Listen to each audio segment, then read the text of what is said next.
ভীষণ রাজের নন্দন, শিরসদানালি বর্ষ হলেন মদন। সে হতে অনঙ্গ হয়ে রহিলেন তিনি, তারপরে ঘটে যাহা শুনো নৃপমণি। মদন করিল ইচ্ছা শরীর ধারণে, কারো গর্ভে জন্ম লবে ভাবিলেন মনে। ভাবিয়া চিন্তিয়া আসি রুক্মিণী সদন, তাহার জঠরে কাম নভিল জনম। বাসুদেব অংশে হইল জন্ম হইল তাহার, রুক্মিণী কুমার বলি জগতে প্রচার।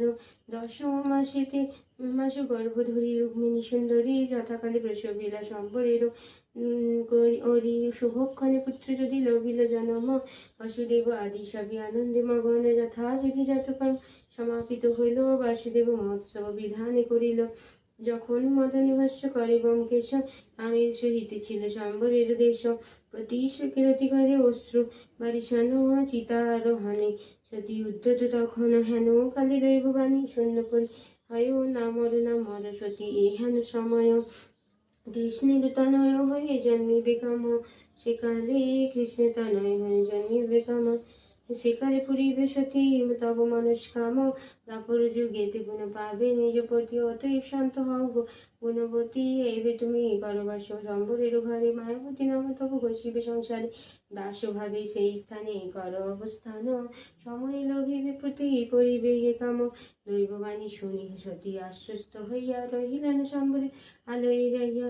মদন হইল বশ্য হর গোপানলে, শুনি আনন্দে মগন সম্বর অন্তরে রতিরে হরিতে মনে করিয়া চিন্তন সম্বর তরিতে করে। তথায় গমন দৈত্যের হেরিয়া রতি ভাবিলান্তরে, দুষ্টমতি এইখানে লবে মরে হরে। পতিহীনা নারী আমি কি করি উপায়, বলাৎকার হরে যদি কে রক্ষে আমায়। কৌশল করিতে হবে দুষ্টের গোচরে, সতীত্ব অবল বল খ্যাত চরাচরে। এত চিন্তি দৈত্যবাসী করিয়া গমন, মধুর বচনে সতী কহিন তখন। আমার মিনতি শুন সুর প্রবর, তোমারই বুঝিব আমি ইচ্ছা নিরন্তর। তোমার সাম্ব ছিল কামদেব যদি জানি পাছি, এখন মরেছে পতি না করি চিন্তন।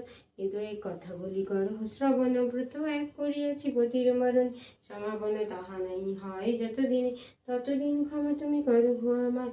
পরেতে বুঝিব আমি জানিবে তোমায়। হরি বল হরি বল। হরে কৃষ্ণ হরে কৃষ্ণ কৃষ্ণ কৃষ্ণ হরে